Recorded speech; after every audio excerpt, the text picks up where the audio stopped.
is the Jim and Terry Show, coming to you from the Hobbit Hole Studio in Bobcage, and I'm one of your hosts, Terry. And I'm Jim in a hole. Okay, we could do a jam session. We should do that. We get out our guitars and do a little jam. Yeah, do a little sure we should. Peanut butter and jam. Does anybody know that we're literally in a hole sitting here broadcasting? We're in a hole sitting here. We're going to talk about things space, I think. But not SpaceX. But not SpaceX, because that's a love-hate thing, and I hate having... What do they call it? Cognitive dissonance. When you got one part of your brain that says, oh, I like that. I really like space. I want to explore space. I want to see what they're doing. But yeah, my excitement gets tamped down, and the fire gets put out. The joy of it gets put out when I realize that Musk is a schmuck. Yeah, what are you going to do? The sad thing is you want to go to space. Yeah. It's going to take a narcissistic madman to get us there. Or it's going to take NASA to reinvent the old shuttle technology and the old Saturn V engines, and who knows where all this is going. Jared's now the guy from SpaceX he did the walk with the new SpaceX suit. That guy. Okay, well that guy's now in charge of NASA. And they'll work together, right? Well, I'm thinking there might be some collaboration. Wouldn't that be a good thing? Well, I mean, I think SpaceX still is the delivery ship, the one that's going to go from to the moon and to Mars? From Gateway down to the moon, from the Gateway orbiting the moon. Yeah, I can't see them. This Artemis one is, for the first time, actually these astronauts, right, there are astronauts because they're going to go further than any human being has ever gone in space. It's the way in which they're going to orbit the moon. They're going to. It's the longest journey. Then. Yeah, it's it's the furthest out in space. Are they doing laps around the moon, or just... Yeah, they'll orbit it and then come back to Earth. But the orbit's going to be a little longer because don't forget with the new Gateway, which is a little mini space station, it's going to be taking a long orbit out. Yep. It ain't just going to be spinning around. It's going to be taking a long orbit out and come back. So I guess they're mimicking that orbit to see how everything works. Who's building Gateway, by the way? That's the station around the moon. I think that's NASA. Okay. I think that's NASA. They're doing to get to the Gateway and the Gateway, but SpaceX is going to do from the Gateway to the landing. Okay. Now, this doesn't make much sense to me other than SpaceX has to get the landing ship to the landing ship to Gateway orbital, which means, I guess, they'll be bringing all their supplies and waiting. So you mean a Starship is going to land at the Gateway? Yeah. They're going to dock at the Gateway. Dock at it, yeah. But they have to go down as well. Yeah, so what will happen is, as I understand it, they'll go with all the machinery and everything else. There's going to be 2 landings at least without any humans. Mm-hmm. But once this is developed, SpaceX will take its Starship to the Gateway orbiter and full of everything you need to your robots, your humans, not your humans, robots and everything else, and they'll dock there and wait for Artemis to bring the astronauts. Now, what I don't understand is, then the astronauts go for that into the SpaceX Starship. Why not just send them with it? So is this government, again, trying to appease everybody? And that's why it costs gazillions over budget. Or you're trying to have a safety plan. You need backup. That's always good because SpaceX has bailed out the NASA a few times now by... They just with that sick astronaut. We still don't know what was wrong with the astronaut, but I think it was alien possession. Oh? Yeah. Okay. Dream away, dream. We're going to talk about aliens in this podcast? Yeah. I'm talking about the things that are real and measurable and scientific as opposed to...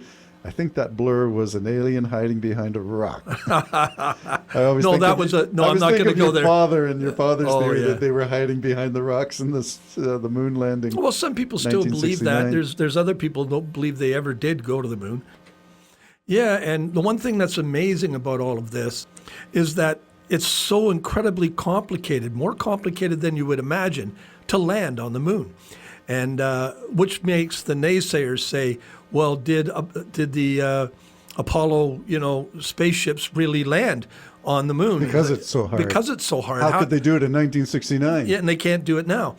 And I do believe they did land on it, but a lot of that was because it was man taking over control of the landing gear. Yes. It was man's It was intervention. actually being piloted. Yeah, they piloted it down. Now it's all machine. And the difficulty thing is, they're really discovering that our celestial neighbors are not like us. Like the moon is it's just not like us, and the computers can't grasp it because you're in now an alien environment. In other words, the moon does not have the depth of Earth. No. It does not have, it has a greater reflection. It doesn't have the core and the mantle the same way the Earth does. Yeah, and so the computers are consistently turning on and off at the wrong time. They don't know what they're doing. Oh my. And that takes a human to say, give me that joystick, and I'm landing right there in that spot and fly it down. Yeah. So they'll figure it out. They'll figure out the technology, but it is amazing how hard it is. We've landed numerous things on Mars, but how hard it is to land on our neighbor. And that moon is so incredibly unusual. I can't go through all the scientific facts about how unusual it is and how much everything calculates out be perfect. And there is no perfect, but it calculates perfectly with the distance of the sun. Which is your theory of the moon being an artificial object. Well, yeah. Well, I'm not alone. I don't live and die by that. Yeah. But ancient civilizations believed it was put there. It wasn't native to there. They also believed the sun was carried by a chariot across the sky. What? It isn't? Well, maybe it was by a little, what's your model of your car? Do you have a trailer hitch? Is that what you use to pull the sun across?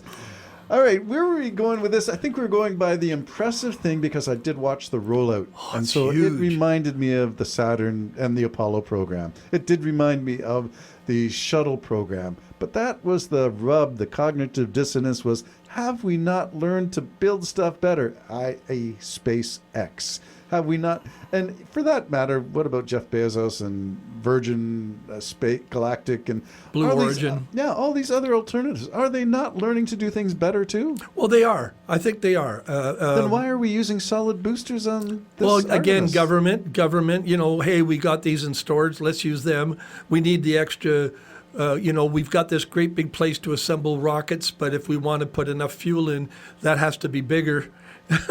Because don't forget, they don't use stainless steel. Yep. Like Musk, they use composite or whatever you call that. Composite materials. Thank you. So instead of building a whole new storage thing, because that's a landmark, instead of building one of those, we'll just put 2 rockets on the side of it. And SpaceX has done that with its heavy. It's heavy. The Falcon 9 boosters. Yeah, the Falcon 9 boosters. So I guess that's part of it. Is any part of Artemis reusable? Like SpaceX is completely reusable. Its only thing would be the capsule. So the capsule is coming back. And it would have to be revamped and overhauled and another 9 months before it's ready to fly again. Yeah. This is why we do need we need SpaceX. We need SpaceX's vision of how it could be done. The Buck Rogers thing where you land vertically and you take off vertically. Well, one thing I like about SpaceX, Terry, is this. If you're going to fly all the way to the moon and you're going to take 2 people to land on the moon, what a waste of energy and time. Put everything in the spaceship. You might as well, if you're going to go through all these trials and errors, you might as well build a friggin' 8-story high spaceship to land there because you're going to have to go through all the same mistakes. Mm-hmm. So I like Elon's vision of that. Why pretend you're going to put 2 men on the moon? Big deal. They're going to walk around for a day, and so what? He wants to put robots there and everything at the get-go. Yeah, at the get-go, all the gear that they're going to need, and then send the 100. Is it 100? Well, at the Starship is configured to send 100 passengers. Don't forget, one of the things they want to use the Starship for is military and quick response. So you can take 100 soldiers. They want to use it for community travel. In other words, if you want to go to anywhere, you can do it in under an hour. Instead of a 17-hour flight. So that's going to be later. There seems to be an urgency to get to the moon, which I think is exciting. And Trump said he's going to put a nuclear reactor on the moon. Yeah, I can see that. Be afraid, be very afraid. The Jim and Terry Show getting spaced out here. Bye-bye for now.